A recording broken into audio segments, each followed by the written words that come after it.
I bought it just for you, bitches.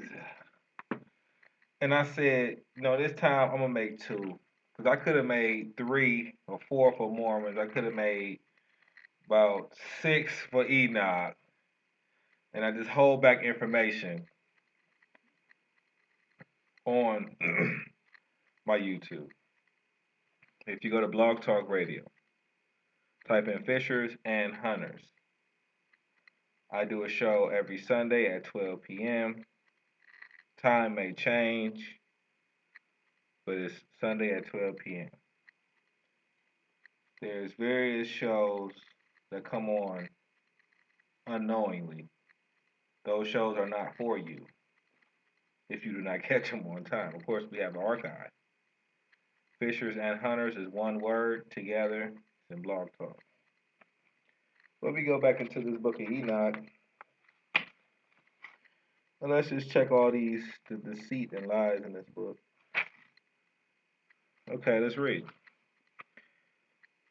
In verse 11 of chapter 9, it says, not Levite. These courtesans and thieves are children of my father, deity.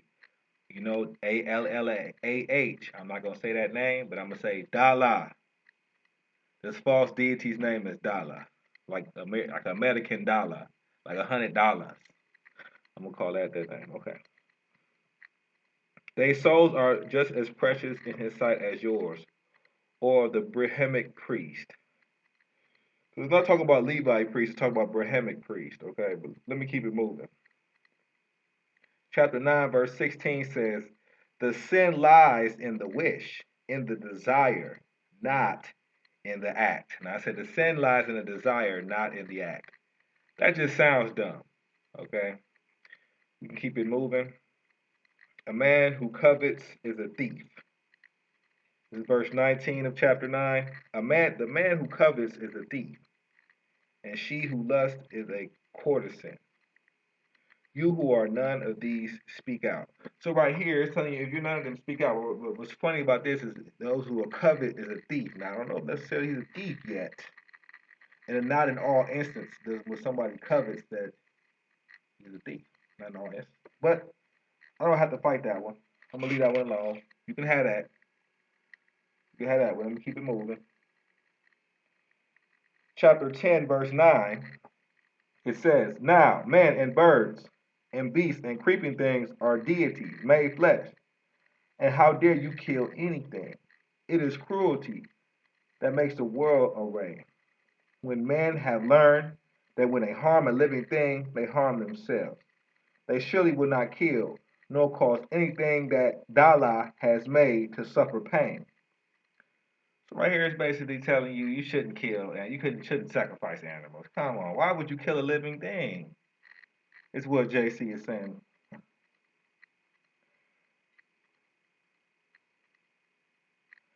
I'm going to read verse 11. Now check out verse 11 of chapter 10. It says, a lawyer said, I pray to J, Christ. Tell who is this Dala you speak about? Where are his priests, his temples, his shrines? So he asked JC, where is his shrine? Now, this is what JC says in the Circle 7. JC said, the Dala I speak about is everywhere. He cannot be compassed with walls nor hedged about with bounds of any kind. So right here, he's not going to speak of the Almighty's temple, to the Solomon's temple that's built in Jerusalem. Like right when they came back to the land, you read Ezra and Nehemiah, they start rebuilding the temple. He's not going to talk about that temple because JC is talking about, what did he say? Dala I speak is everywhere. It cannot be compassed in walls. Let me read verse 13. All people worship Dala, the one, but all people see him not alike. We go to verse 18 because he didn't speak of the Almighty temple. He's not going to. He's going to speak of the temple of the perfect man. If you check the other video, he wants you to build a temple to him. JC wants you. He ain't going to mention the Almighty temple in here. Okay. Verse 18 of chapter 10 in the circle 7 says, man names the part of deity he sees, and this to him is all of deity. Let me read this again. Man names the part of Dala he sees. To him, is all of Dala. Every nation sees a part of Dala, and every nation has a name for Dala. The Brahmins call him Parahaman. In Egypt, he is Thothus. And Zeus is his name in Greece. Well, I guess I've been saying false deities' names. Jehovah is his Hebrew name, and it's not. I don't know why it has Jehovah in here. But everywhere, he is the causeless cause, the rootless root, from which all things have grown. So it's saying Jehovah is his Hebrew name. That's not even the Hebrew. Come on, man. Jehovah. But I guess this they could have that one. That was not that hard hitting. Let me go to chapter 10. I'm gonna go to verse 22. When a man sees Dala as one with him, the father Dala, he needs no middleman. So right here, it's gonna say like Christ is gonna let you know there's no need for him. Well, this is how he contrary to Christianity right here. He needs no middleman, nor priest to intercede. He goes straight up to him and says, "My father God, Dala." And then he lays his hands on Dala's own hand and all his well. What the? And this is Dala. You are each one a priest, just as for self. And sacrifice of blood Dala does not want. Just give your life in sacrificial service to all the life, and Dala is pleased. When Jahaz thus said, he stood aside. The people were amazed and strove among themselves. So right here, we're seeing that you don't need a blood sacrifice. He's telling you that, like, you don't need my sacrifice. I mean, that's what JC is saying right here. But in chapter 11, verse 5, JC is talking about some universal law. He's not talking about Yahweh law. He's talking about universal law. But he said right here, by universal law, all things tend upwards to the state of perfectness. The protoplast evolved, becoming worm, then reptile, beast, and bird, then beast.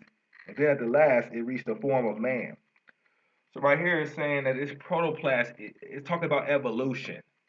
It's not talking about what the Almighty said when he created things, but it's talking about a protoplast evolved. And that's what the circle 7 is talking about, contrary to the Almighty. So, of course, circle 7 is a whole bunch of garbage, but we can continue. The time will come when everything in life will be evolved into the state of perfect man. This is chapter 11, verse 7. And after man is perfectness, he will evolve to the high forms of life. So, right, this is evolution going on in this circle 7, man. All types of bullshit. And I'm only on the 11th chapter. Keep it moving. Okay. It's going to be some good stuff, man. I'm going to have a show this Sunday at 12. It's going to go down. Chapter 11, verse 7. Well, we'll go start at verse 18. That which begins will have an end. If man was not, the time will come when he will not exist. From Dala's own record book, we read, the triune Dala breathed forth and stood 7 spirits before his face. He was called these 7 spirits Elohim. So it says 7 spirits before his face. That sounds like something in Revelation.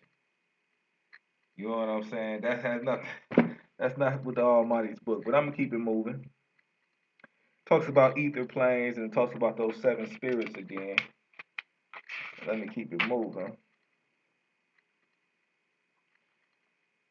Heaven is a mind state. Let me read one more thing.